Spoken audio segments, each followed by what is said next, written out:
अस्सलाम वालेकुम dear students, class 9 biology chapter 7। आज हमारा 6 लेक्चर है, उसका dark reaction. Dark reactions photosynthesis का हम मैकेनिज्म पढ़ रहे थे। तो उस मैकेनिज्म में हमने लाइट रिएक्शन, हमने कहा कि दो फेजेस हैं, एक लाइट और एक डार्क। लाइट रिएक्शन को हमने बहुत डिटेल में कल डिस्कस कर लिया था। आज हम डार्क रिएक्शन पढ़ने जा रहे हैं कि इस डार्क रिएक्शन में, जैसा कि हमने बताया कि जो डार्क रिएक्शन है उसमें बेसिकली क्या होना है कि जो कार्बन डाइऑक्साइड है उसने रिड्यूस होना है टू 6 कार्बन कंपाउंड ग्लूकोज में। ये प्रोसेस होना है डार्क रिएक्शन में। अब ये किस तरह से होता है उसको हम डिटेल में पढ़ते हैं। सबसे पहले मैं आपको बताना चाहूँ कि डार्क रिएक्शन एक साइंटिस्ट था, एक बायोलॉजिस्ट था, मेल्विन केल्विन उसका नाम था। मेल्विन केल्विन ने इस डार्क रिएक्शन की सीरीज को डिस्कवर किया था। उसने देखा था कि ये होता है, उसने समरी दी थी। तो उसके बेस पे फिर इस डार्क रिएक्शन को हम दो नाम देते हैं। एक तो हम इसे केल्विन साइकिल का नाम देते हैं और दूसरा हम इसे नाम दे सकते हैं लाइट इंडिपेंडेंट रिएक्शन। तीसरा हम इसे नाम दे सकते हैं साइक्लिक रिएक्शन।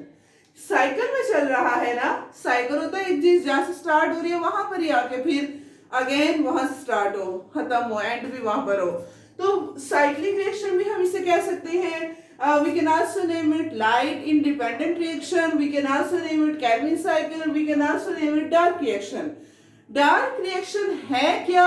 इसकी सबसे पहले हम समरी देखते हैं कि समरी में इन्होंने क्या बताया है।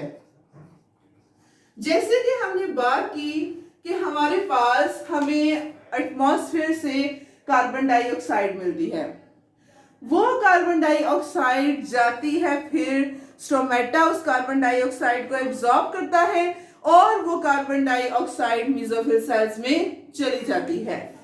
मेसोफिल सेल्स में जाने के बाद क्या होता है कि ये जो कार्बन डाइऑक्साइड है, 3 इसके मॉलिक्यूल्स, वहां पर एक 5 कार्बन कंपाउंड प्रेजेंट होता है जिसमें 5 कार्बन हो। ऐसा कंपाउंड जिसमें 5, जैसे ग्लूकोज में कितने कार्बन होते हैं? 6 12 वो 6।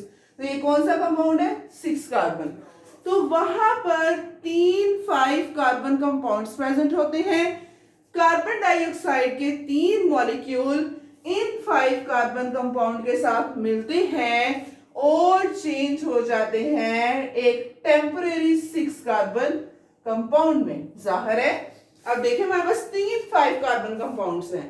कितने हैं? 3। एक ये, एक ये। इसके साथ कितने कार्बन डाइऑक्साइड मिलने हैं? 3। एक कार्बन डाइऑक्साइड इसके साथ मिलेगा, एक इसके साथ मिलेगा, एक इसके साथ मिलेगा। ये किसमें चेंज हो गया? 6 कार्बन में, क्योंकि एक कार्बन 5 कार्बन 6 बन गए। ये भी किसमें चेंज हो गया? 6 में। ये भी किसमें? 6 में। तो हमारे पास कितने 6 कार्बन कंपाउंड बन गए? 3। वो टेम्परेरी कंपाउंड होता है, ये डिकम्पोज भी करता है, टेम्परेरी कंपाउंड होता है। टेम्परेरी 6 कार्बन कंपाउंड हमारे पास बन गया है। अब नेक्स्ट क्या होगा कि एटीपी और एनएडीपीएच जो लाइट रिएक्शन में बने थे, कि एनएडीपी जो था वो एनएडीपीएच में रिड्यूस हो रहा था और इलेक्ट्रॉन ट्रांसपोर्ट चेन में जब इलेक्ट्रॉन मूव किया तो एटीपी बन रही थी। अब वो एटीपी और एनएडीपीएच जो एनर्जी है वो इस रिएक्शन में यूज होनी है। किस तरह से यूज होनी है? एटीपी और एनएडीपीएच क्या करेंगे, ये जो हमारे पास 6 कार्बन कंपाउंड बना है, टेम्परेरी 6 कार्बन कंपाउंड, इसको डीकंपोज कर देंगे 3 कार्बन कंपाउंड में। 3 कार्बन कंपाउंड में हमारे पास कितने 6 कार्बन कंपाउंड थे? 3 है ना। एक ये कंपाउंड, एक ये कंपाउंड, एक ये कंपाउंड। अब ये 6 कार्बन कंपाउंड भी 3 कार्बन कंपाउंड में टूट गया। 3 और 3 6। ये भी टूट गया 3 और 3 में, और ये भी ब्रेक हो गया 2 3 कार्बन कंपाउंड में। अब हमारे पास कितने हैं 3 कार्बन कंपाउंड, 1 2 3 4 5 6। तो ये जो 6 कार्बन कंपाउंड है ये डिकम्पोज करके फिर हमारे पास आ जाएगा 3 कार्बन कंपाउंड। कितने 3 कार्बन कंपाउंड आएंगे, 6। अब हमारे पास 6 3 कार्बन कंपाउंड्स आ गए हैं।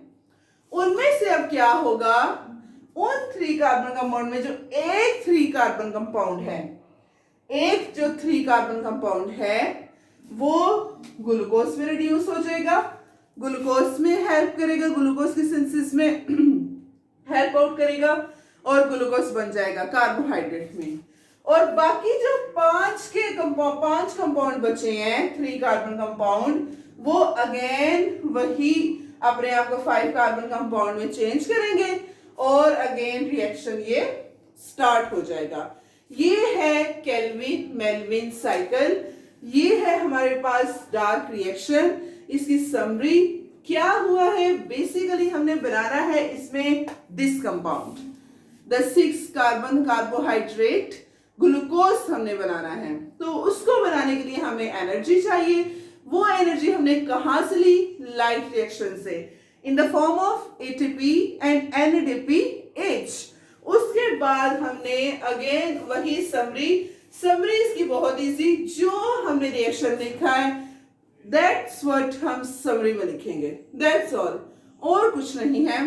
फर्स्ट स्टेप क्या हमने किया कि 5 carbon compound, 3 5 carbon compounds combine with molecule of carbon dioxide to form temporary 6 carbon compound. What? Second point, ATP and NADPH break 6 carbon compound into 3 carbon compounds. 3 carbon compound में तोड़ दिया। फिर हमारे पास 1 3 carbon compound reduced to glucose and other 5 3 carbon compounds again start in the reaction. और again वो reaction start कर देंगे, consume हो जाएंगे। This was the dark reaction. कल हमने डाइट रिएक्शन पढ़ा, आज हमने ये डार्क रिएक्शन पढ़ा। क्लोरोफिल और लाइट किस तरह से जो है वो क्लोरोफिल कैसे फोटोसिंथेसिस में हेल्प आउट करता है हमें, उसको हम देखते हैं। किस तरह से हेल्प आउट करता है कि हमारे पास बेसिकली जितनी भी लाइट लीव्स के ऊपर, प्लांट्स के ऊपर पड़ रही है, उस लाइट में से जस्ट 1% लाइट फोटोसिंथेसिस में यूज होती है। जस्ट 1% लाइट है जो प्लांट एब्जॉर्ब करते हैं, बाकी की लाइट वो रिफ्लेक्ट कर देते हैं और ग्रीन कलर आ जाता है उनमें। बाकी जो 1% लाइट है वो प्लांट्स एब्जॉर्ब करते हैं। अब प्लांट्स में कौन एब्जॉर्ब कर रहा है, बेसिकली जो क्लोरोप्लास्ट है, उस क्लोरोप्लास्ट में प्लांट्स में जैसे कि हमें पता है कि थैलाकाइड्स प्रेजेंट होते हैं, जो माइटोकॉन्ड्रिया है, सॉरी क्लोरोप्लास्ट है,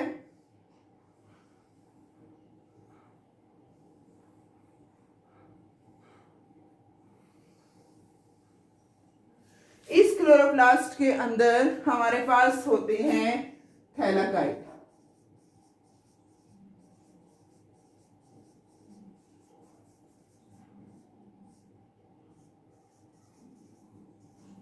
इन थैलाकाइड्स के ऊपर प्रेजेंट होता है पिगमेंट, ग्रीन पिगमेंट, जिसको हम नाम देते हैं क्लोरोफिल का। अब क्लोरोफिल 2 तरह के होते हैं, क्लोरोफिल ए और क्लोरोफिल बी। बेसिकली जितने भी ये क्लोरोफिल्स हैं ये हमारे पास एक लाइन में प्रेजेंट होते हैं, जिनको हम फोटोसिस्टम्स भी नाम उसका देते हैं। फोटोसिंथेटिक पिगमेंट है ना ये, तो फोटोसिंथेटिक पिगमेंट क्लस्टर की फॉर्म में प्रेजेंट होते हैं और उसको हम फोटोसिस्टम कहते हैं। अब बेसिकली लाइट जो प्लांट्स के ऊपर पड़ रही है, अब वो ऑल टाइप्स ऑफ लाइट्स को एब्जॉर्ब करेंगे। लाइट की डिफरेंट वेवलेंथ्स है, रेड है, ब्लू है, येलो है, डिफरेंट वेवलेंथ्स है।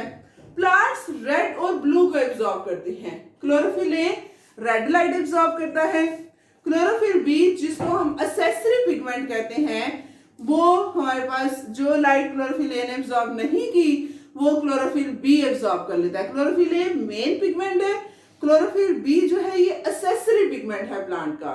अदर पिगमेंट्स हैं, इनको हम कहते हैं क्लोरोफिल बी एक्स्ट्रा पिगमेंट है कि जो लाइट क्लोरोफिल ए एब्जॉर्ब करेगा वो फिर उससे जो बाकी लाइट है उसके अलावा वो क्लोरोफिल बी एब्जॉर्ब कर लेगा। इसी तरह से फोटोसिंथेसिस का प्रोसेस हो जाएगा। ये था भी हमारे पास डार्क रिएक्शन। होप सो आपको इस डार्क रिएक्शन की समझ आ चुकी है।